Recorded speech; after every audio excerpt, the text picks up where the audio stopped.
ভোটের সামগ্রী কেনাকাটা শেষ, এই সপ্তাহে রোডম্যাপ ঘোষণা, কেন্দ্র না বাড়িয়ে ভোটার সংখ্যা সমন্বয়ের পরিকল্পনা।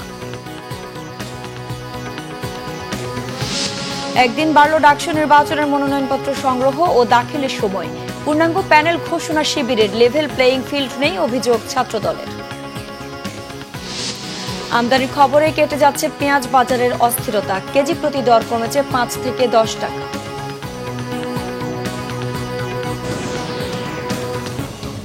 দেখছেন প্রাউন্ড সিমেন্ট সংবাদ ছিল, এবার বিস্তারিত।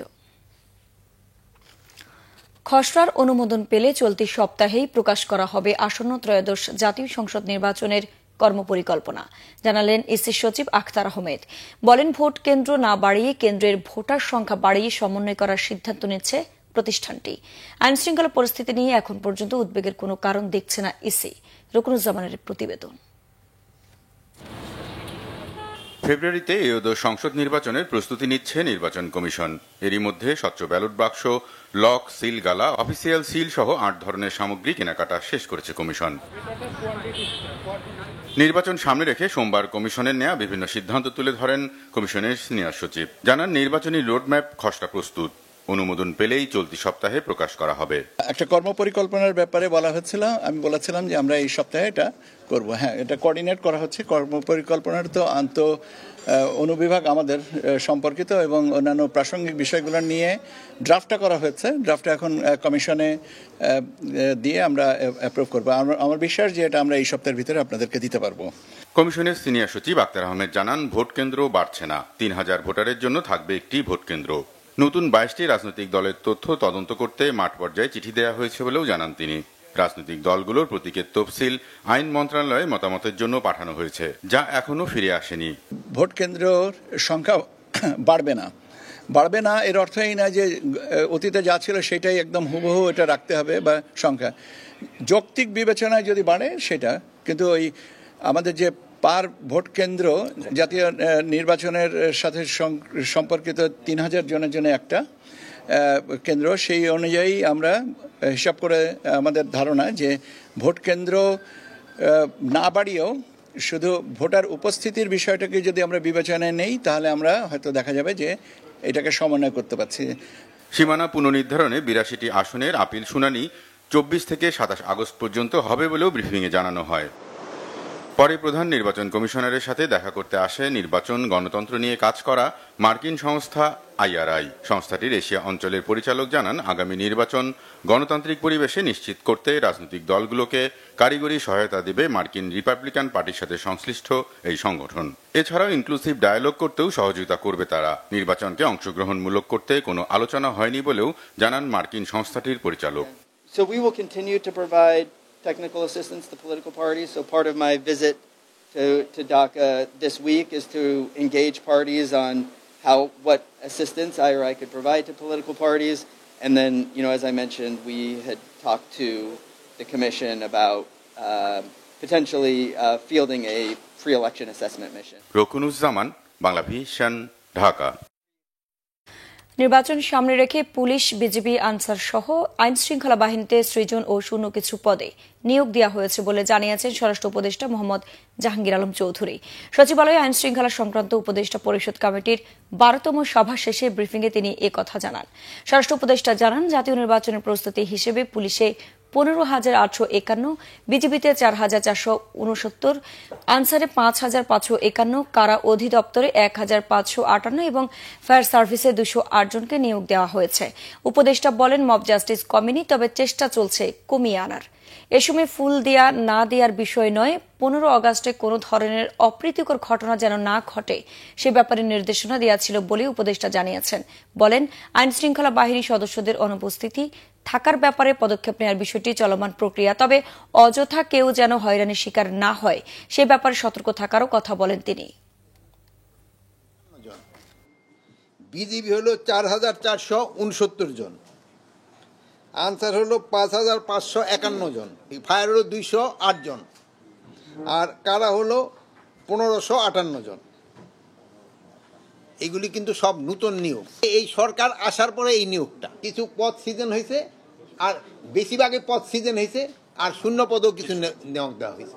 মব জাস্টিসটা যত কমায় আনা যায় একে আমি বলবো না যে মব জাস্টিস এলিমিনেট হয়ে গেছে, এখনো হয়, যেমন রংপুরে একটা মব জাস্টিস হয়েছে কিছুদিন আগে। যদি ঢাকার এইসব এলাকায় কমছে, কিন্তু আশেপাশে কিন্তু মব জাস্টিস দুই একটা হয়ে যাচ্ছে। এটার আমরা চেষ্টা করতেছি যতটা কমায় নিয়ে আসা যায়। আওয়ামী লীগের দোসর পোলিং অফিসার দিয়ে সুষ্ঠু নির্বাচন সম্ভব নয় বলে মন্তব্য করেছেন বিএনপির সিনিয়র যুগ্ম মহাসচিব রুহুল কবির রিজভী। সোমবার সাবেক রাষ্ট্রপতি জিয়াউর রহমানের সমাধিতে নীলফামারী জেলার নবনির্বাচিত কমিটি নেতাকর্মীদের নিয়ে শ্রদ্ধা নিবেদন শেষে রিজভী এমন মন্তব্য করেন। যেসব শিক্ষকরা কোনো দলের পক্ষপাতিত্ব করেন না, তাদেরকে পোলিং অফিসার করার আহ্বান জানান তিনি। বলেন, পিআর পদ্ধতিতে নির্বাচন বাংলাদেশের জন্য উপযোগী নয়। এ সময় ডাকসু নির্বাচনের সাধারণ ছাত্রদের যথাযথ প্রতিনিধিত্ব হোক, এমন আশাও প্রকাশ করেন তিনি। নানা কায়দায় দোসরা ঘাপটি মেরে ঝামেলা তৈরি করার অপচেষ্টা করছে বলেও অভিযোগ করেন রুহুল কবির রিজভী। বিএনপি চেয়ারপারসন বেগম খালেদা জিয়ার উপদেষ্টা আমান উল্লাহ আমান বলেছেন, দেশের 3 ক্রান্তি লগ্নেই জিয়া পরিবার এগিয়ে এসেছে। সন্ধ্যায় কেরানীগঞ্জের সিরাজনগর মাঠে ফুটবল টুর্নামেন্টের ফাইনাল খেলার পুরস্কার বিতরণ অনুষ্ঠানে প্রধান অতিথির বক্তব্যে একথা বলেন। এ সময় তিনি বলেন, অন্তর্বর্তীকালীন সরকার নির্বাচনের রোডম্যাপ দিয়েছে, সবাইকে সেই নির্বাচনের জন্য প্রস্তুত থাকতে হবে। এছাড়া বিএনপির প্রতিটি নেতাকর্মীকে ঘরে ঘরে গিয়ে ধানের শীষে মার্কায় ভোট চাওয়ার জন্য আহ্বানও জানান তিনি। এ সময় উপস্থিত ছিলেন কেরানীগঞ্জ মডেল উপজেলা বিএনপির ভারপ্রাপ্ত সভাপতি হাজী শামীম হাসান, সাধারণ সম্পাদক হাসমত উল্লাহ নবী ও সিনিয়র যুগ্ম সম্পাদক মনিরুল হক মনির সহ অন্যরা। একদিন বাড়ানো হল ডাকসু নির্বাচনে বিভিন্ন পদে মনোনয়নপত্র সংগ্রহ ও জমা দেওয়ার সময়সীমা। সন্ধ্যায় এই সময় বাড়ানোর ঘোষণা দেয় বিশ্ববিদ্যালয় প্রশাসন। তবে গণতান্ত্রিক ছাত্র সংসদ একে নির্বাচন পিছিয়ে দেওয়ার ষড়যন্ত্র বলে উল্লেখ করেছে। আর এক ব্রিফিংয়ে ছাত্রদল অভিযোগ করেছে, ডাকসু নির্বাচনে লেভেল প্লেইং ফিল্ড তৈরি করতে পারেনি বিশ্ববিদ্যালয় প্রশাসন। এদিকে এরই মধ্যে প্যানেল ঘোষণা করেছে ইসলামী ছাত্র শিবির সহ কয়েকটি ছাত্র সংগঠন। বিভিন্ন ছাত্র সংগঠনের পাশাপাশি এই নির্বাচনে অংশ নিচ্ছে জুলাই অভ্যুত্থানে ভূমিকা সহ নানা কারণে আলোচিত বেশ কয়েকজন ছাত্র নেতা। বিস্তারিত মোবাশ্বের আহমেদের রিপোর্টে। ঢাকা বিশ্ববিদ্যালয়ের কেন্দ্রীয় ছাত্র সংসদ ডাকসুর নির্বাচনের মনোনয়ন ফর্ম সংগ্রহের 7ম ও শেষ দিন সোমবার সকাল থেকেই সিনেট ভবনে মনোনয়ন ফর্ম সংগ্রহের জন্য ভিড় করেন শিক্ষার্থীরা। ডাকসুতে বিভিন্ন পদে মনোনয়ন ফর্ম সংগ্রহ করেছেন 565 জন। আর 18টি হল থেকে হল সংসদ নির্বাচনের প্রার্থী হিসেবে মোট 1226 জন মনোনয়ন ফর্ম সংগ্রহ করেছেন।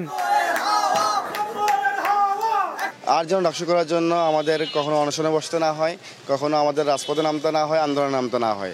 ভোট ফর চেঞ্জ প্যানেল থেকে আমি নির্বাচন করব। আমি কেন্দ্রীয় ঢাকা বিশ্ববিদ্যালয়ের কেন্দ্রীয় ছাত্র সংসদে আমি সদস্য পদে আমি মনোনয়ন ক্রয় করেছি। এদিকে সকালে ডাকসু নির্বাচনের পূর্ণাঙ্গ প্যানেল ঘোষণা করেছে জামায়াত ইসলামীর ছাত্র সংগঠন ইসলামী ছাত্র শিবির। এই প্যানেলের ভিপি প্রার্থী আবু সাইদ কায়েম ও জিএস পদে প্রার্থী SM ফরহাদ।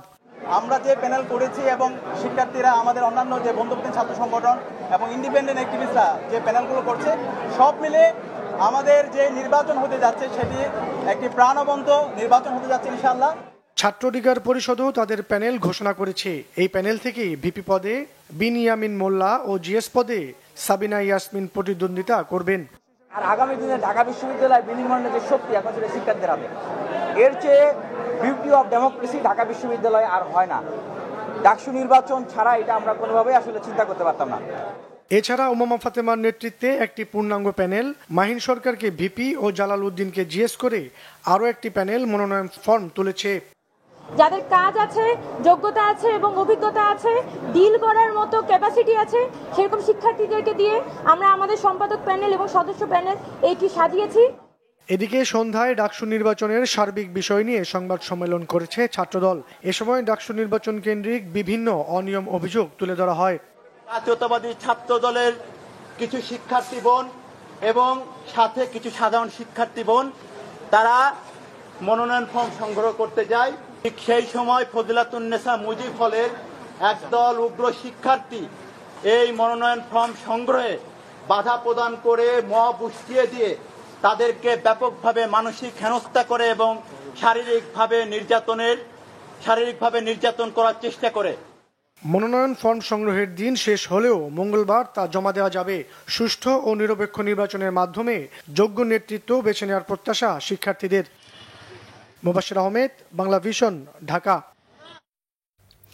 2016 সালের 8 অক্টোবর গাজীপুরে জঙ্গি নাটকের অভিযোগের মামলায় সাবেক আইজিপি ও সে সময় এসবি প্রধান জাবেদ পাটোয়ারি সহ 5 জনের বিরুদ্ধে গ্রেফতারি পরোয়ানা জারি করেছে আন্তর্জাতিক অপরাধ ট্রাইব্যুনাল 1।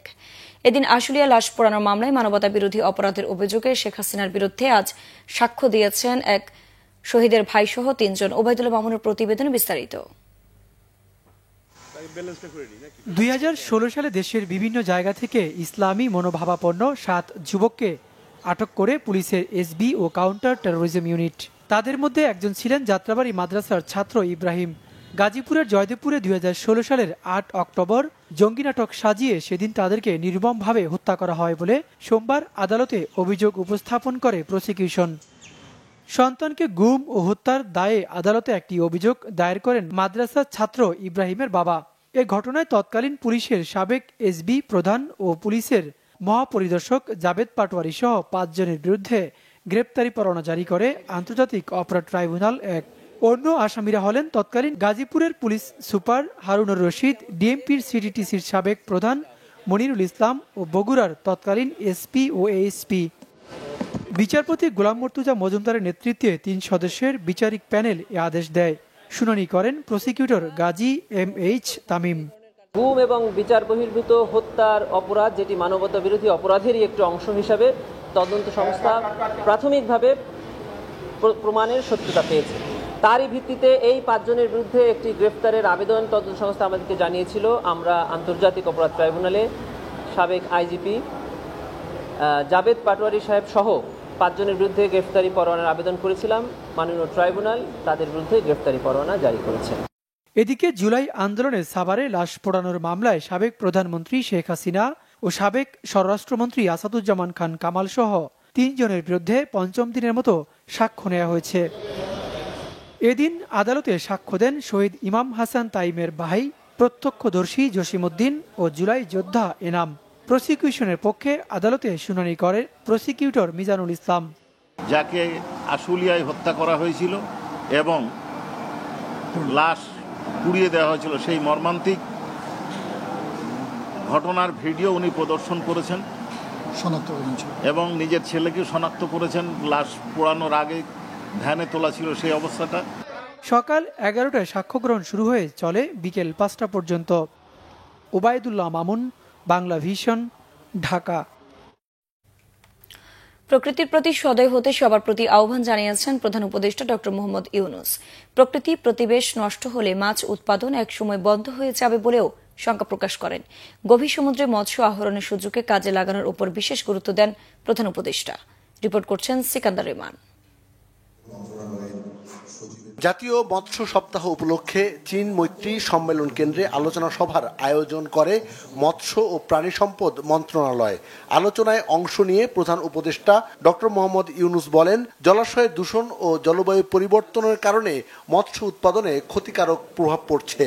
অবৈধ জাল এবং সরঞ্জাম প্রস্তুত ব্যবহার সহ যে কোনো ধরনের বেআইনি কর্মকাণ্ড কঠোরভাবে প্রতিহত করতে হবে। এটা শুধু কোনো একটা পুলিশ বাহিনী বা কেউ গিয়ে করবে তা না, এটা আমাদের নাগরিক দায়িত্ব হিসেবে আমাদেরকে করতে হবে। সবাই সবারটা, সবার অঞ্চল, সবার এলাকা নিশ্চিত করতে হবে কেউ যেন আমাদের এটার থেকে বঞ্চিত না হয়। মৎস্য উৎপাদনে বিরূপ প্রভাব ঠেকাতে যথাযথ পদক্ষেপ নেওয়ার নির্দেশ দেন তিনি। বিশ্ববিদ্যালয়ের পাঠ্যক্রমে গভীর সমুদ্রে মাছ ধরার বিষয়টি অন্তর্ভুক্ত করার আহ্বানও জানান। এখন যেভাবে অগ্রসর হচ্ছি, আমাদের মনে হয় আগামী প্রজন্মর ভাগ্য সংকীর্ণ হয়ে যাচ্ছে, অথচ আমাদের দায়িত্ব ছিল সেটাকে আরো প্রসারিত করা। কাজে আমাদের গিয়ার বদলাতে হবে। সংকোচনের গিয়ার থেকে আমাদের সম্প্রসারণের গিয়ারে চলে যেতে হবে, এবং আমরা পারি, না পারার কিছু নেই এখানে। কারো চাইতে কারো বুদ্ধি কম না। এ সময় মৎস্য খাতে অবদান রাখায় 9 জন ব্যক্তি ও প্রতিষ্ঠানকে পদক তুলে দেন প্রধান উপদেষ্টা ডক্টর মোহাম্মদ ইউনূস। সিকান্দার রেমান, বাংলা ভিশন, ঢাকা। ভারত থেকে আমদানির খবরে পাইকারি বাজারে কমতে শুরু করেছে পেঁয়াজের দাম। দুদিনের ব্যবধানে কেজি প্রতি 5 থেকে 10 টাকা দাম কমেছে। খুচরা বাজারে এর প্রভাব তেমন না পড়লেও শিগগিরই দাম কমার ইঙ্গিত দিলেন ব্যবসায়ীরা। জিয়াউল হক সবুজের রিপোর্ট। দীর্ঘ প্রায় 5.5 মাস পর দিনাজপুরের হিলি স্থল বন্দর দিয়ে শুরু হয়েছে ভারত থেকে পেঁয়াজ আমদানি। রবিবার পেঁয়াজ বোঝাই 2টি ভারতীয় ট্রাক বাংলাদেশে ঢোকার খবরে কমতে শুরু করেছে দাম। রাজধানীর অন্যতম ব্যস্ত বাজার কারওয়ান বাজারে গিয়ে দেখা গেল পেঁয়াজের বাজারে অস্থিরতা কমেছে। মানভেদে 65 থেকে 70 টাকা দরে পেঁয়াজ মিলছে পাইকারি বাজারে। শুনি যে মোকামে দাম বেশি থাকার কারণে এই জায়গার দাম বেশি। এর আগে আর একটু বেশি ছিল, এখন বর্তমানে মনকে 200 টাকা কমছে। আগে ছিল 50 টাকা, এখন 70 টাকা পার কেজি। এটা হচ্ছে পাইকারি বাজারই, তো মহল্লার বাজার আরো বেশি দাম। গৃহস্থের চাঙ্গের পিস শেষ সিজনের পিস তো ভাই, এই জন্য আর কি বাজারটা বাড়তি। স্বল্প আয়ের মানুষ, আমাদের জন্য খরচ খুব বেশি হয়ে যায়, সংসার চালাইতে হিমশিম খাওয়া। আড়তদাররা জানিয়েছেন পাইকারি মোকামে সরবরাহ কমায় অস্থির পেঁয়াজের বাজার, তবে আমদানির খবরে কমতে শুরু করেছে দাম। ইন্ডিয়ান পেঁয়াজ আর কথা শুনে দেখা গেছে বাজার দেখা গেছে 10 টাকা কেজিতে কমছে। মালটার লাইন থেকে ভালো হয়েছে, আবার 100 বা 90 80 হইব না, ঠাস করে সীমিতর ভিতরেই থাকবো।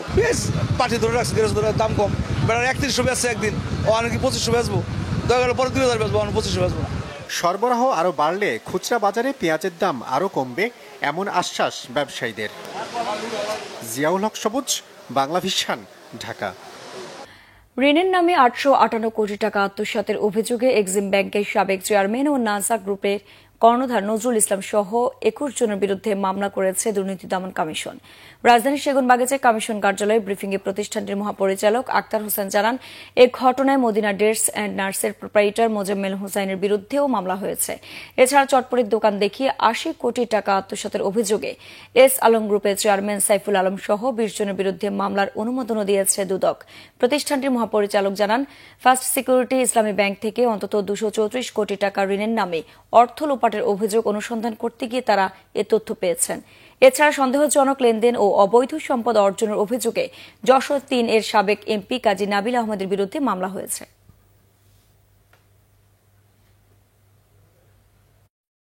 লা অ্যারিস্টোক্রেসি এর ঋণ হিসাবে 79 কোটি 96 লক্ষ 69 হাজার টাকা অন্যত্র সরিয়ে এবং তা পরিশোধ না করে এবং সেখান থেকে পরবর্তীতে টাকাগুলো নগদ, পে অর্ডার এবং অন্য হিসাবে স্থানান্তরের মাধ্যমে আত্মসাতের অপরাধ প্রমাণিত হয়। জনাব মোহাম্মদ সাইফুল আলম, সাবেক চেয়ারম্যান, ফার্স্ট সিকিউরিটি ইসলামী ব্যাংক লিমিটেড সহ মোট 20 জনের বিরুদ্ধে দণ্ডবিধির সংশ্লিষ্ট ধারায় এবং মানি লন্ডারিং প্রতিরোধ 2012 এর সংশ্লিষ্ট ধারায় আরও একটি মামলা রুজু হয়েছে। কুমিল্লার মুরাদনগরের ট্রিপল মার্ডারের ঘটনায় অন্তর্বর্তীকালীন সরকারের উপদেষ্টা আসিফ মাহমুদ সজীব ভূঁইয়ার ভেরিফাইড ফেসবুক পেজ থেকে প্রচার হওয়া ডকুমেন্টারির প্রতিবেদনে দেওয়া বক্তব্য জোরপূর্বক নেওয়া হয়েছে দাবি করেছেন নিহত রুবির স্বামী ও মেয়ে রুমা আক্তার। সোমবার ঢাকা রিপোর্টার্স ইউনিটিতে সংবাদ সম্মেলন করে এ দাবি জানান তারা। সংবাদ সম্মেলনে হত্যাকাণ্ডের সময় থেকে শুরু করে বর্তমান অবস্থার কথা তুলে ধরে নিহত রুবির মেয়ে রুমা আক্তার। এ সময় উপদেষ্টার বাবা ও শিমুল চেয়ারম্যানের গ্রেফতারের দাবি জানিয়ে তিনি বলেন, তাদের গ্রেফতার করলে হত্যার মূল রহস্য বেরিয়ে আসবে। এত বড় একটা ঘটনা, এতদিন লাগে ভাই আসামি ধরতে? প্রত্যেকটি আসামি বাড়িতে এলাকায় আছেন, এমনকি বাংলাদেশে আছেন, কেউ দেশের বাহিরে যায়নি। গত সাংবাদিক সম্মেলনের মধ্যে কিন্তু বলেছিলাম যে যদি এখান থেকে যাওয়ার পর আমাদেরকে কোনো জোরপূর্বক কোনো কিছু করা হয় বা আমি যদি মারা যাই, এটার জন্য একমাত্র দায়ভার থাকবে আসিফ মাহমুদ। দেখেন সেম কাহিনীটা কিন্তু আমার বাবার সাথে করে ফেলছে অলরেডি। দীর্ঘদিন সংস্কার না হওয়ায় ঝুঁকিপূর্ণ ঝালকাঠির কাঠালিয়া চিংড়াখালী মাধ্যমিক বিদ্যালয় দেয়ালে ফাটল আর পলেস্তরা খসে পড়লেও চলছে শিক্ষা কার্যক্রম। এতে উৎকণ্ঠায় দিন কাটছে শিক্ষক, শিক্ষার্থী সহ অভিভাবকদের। প্রস্তাবনা পাশ হলে দ্রুত ভবন নির্মাণের আশ্বাস দিয়েছে কর্তৃপক্ষ। ঝালকাঠি প্রতিনিধি মোহাম্মদ মাসুদুল আলমের তথ্য, ছবিতে ডেস্ক রিপোর্ট। ঝালকাঠির কাঠালিয়ার চিংড়াখালী মাধ্যমিক বিদ্যালয়ের 3টি ভবন রয়েছে। এর মধ্যে একটি পাকা ও 2টি ভাঙা কাঠের ঘর। পাকা ভবনটির ছাদ ও দেয়ালে দৃশ্যমান হয়েছে ফাটল। পলেস্তরা খসে পড়ায় আহত হয়েছেন বেশ কয়েকজন শিক্ষক ও শিক্ষার্থী। এছাড়া কাঠের ঘর দুটির চালে ধরেছে মরিচা। বৃষ্টি হলে বন্ধ রাখতে হয় পাঠদান। এমতো অবস্থায় আতঙ্কিত প্রতিষ্ঠানটির 350 শিক্ষার্থী ও 25 জন শিক্ষক সহ অভিভাবকরা। বৃষ্টির প্রভাব বেশি হলে আমাদের ছাতা নিয়েও ক্লাস করতে হচ্ছে। এমনকি বৃষ্টির সিজনে আমাদের অনেক সময় ক্লাস বন্ধ রাখতে হয়। মাঝে মাঝে মুষলধারে বৃষ্টির কারণে শ্রেণীকক্ষে পানি উঠে যাচ্ছে। এই অবস্থায় আমাদের ক্লাস করতে খুবই কষ্ট হচ্ছে।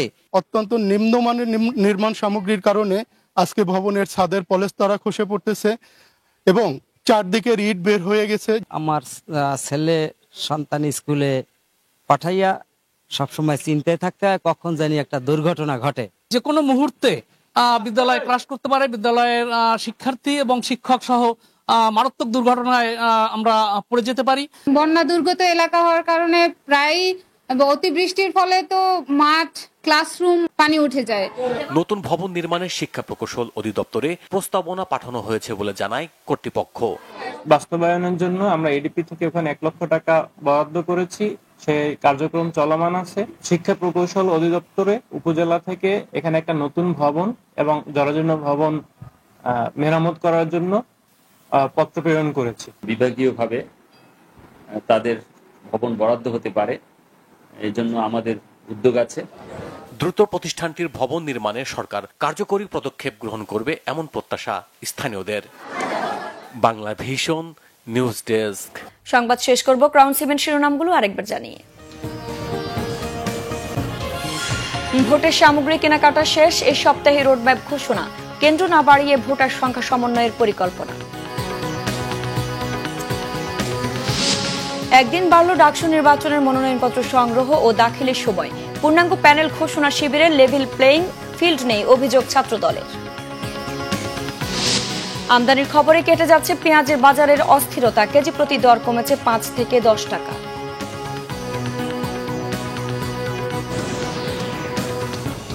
দর্শক, ছিল এখনকার মতো, পরের সংবাদ সকাল 10টায়। এর আগে 9টায় রয়েছে নিউজ টপ 10 দেখার আমন্ত্রণ রইল। এতক্ষণ সাথে থাকায় ধন্যবাদ।